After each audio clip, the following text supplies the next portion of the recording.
बिस्मिल्लाहिर्रहमानिर्रहीम।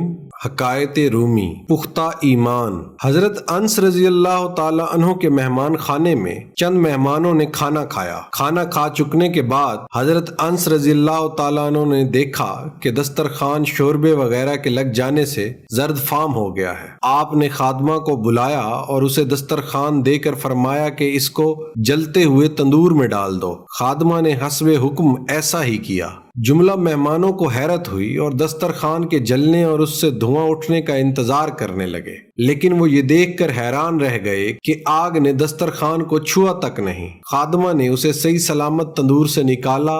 उसी वक्त वो निहायत सफेद और साफ हो चुका था और यूं मालूम होता था कि किसी ने धोकर इसकी मैल निकाल दी है। दोस्त अहबाब ने जब ये माजरा देखा तो हजरत अंस रजी अल्लाह ताला अन्हो से पूछा, ए साहिब रसूल अल्लाह सल्लल्लाहु अलैहि वसल्लम, ये क्या वजह है कि दस्तरखान आग से महफूज रहा और फिर साफ भी हो गया? हजरत अंस रजी अल्लाह ताला अन्हो ने फरमाया, इसका सबब ये है कि हजूर पुरनूर सल्लल्लाहु अलैहि वसल्लम ने इस दस्तरखान से बारहा अपने दस्ते मुबारक और लबे मुबारक को साफ किया था, इसलिए इसे आग जला नहीं सकती।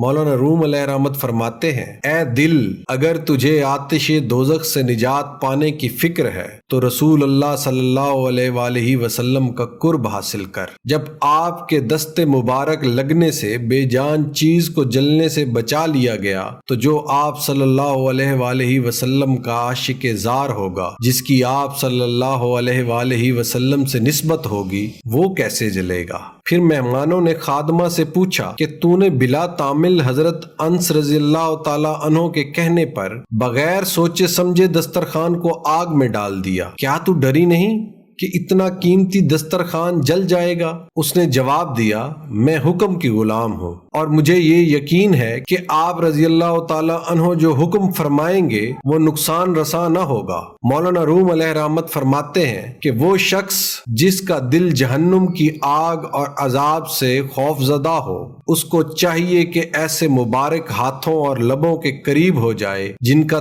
तरीका इत्तबाए सुन्नत हो। खुदा के प्यारे हबीब सल्लल्लाहु अलैहि वसल्लम के मुबारक हाथ और वज़्ज़ुहा के मुखड़े वाले लब मुबारक अगर किसी चीज को मस करें तो उनको ये शर्फ हासिल हो जाता है कि उन्हें आग तक नहीं छू सकती। और जब उम्मती सरकार दो आलम सल्लल्लाहु अलैहि वसल्लम से अकीदत व मोहब्बत रखेगा तो न जाने आप सल्लल्लाहु अलैहि वसल्लम उसको क्या कुछ अता फरमाएंगे। ए अजीजम, सिद्क और ईमान की पुख्तगी में औरत से कम न हो। मर्दाने खुदा का दामन पकड़, जिनकी लमस से कुंदन बन जाओगे। मौलाना रूम साहब फरमाते हैं, जिसने हजरत मोहम्मद सल्लल्लाहु अलैहि वसल्लम से ताल्लुक पैदा कर लिया उसकी निजात हो गई। याद रखो, आप सल्लल्लाहु अलैहि वसल्लम से निस्बत सिर्फ उसी सूरत में हो सकती है जब आप सल्लल्लाहु अलैहि वसल्लम की कामिल अतात की जाए।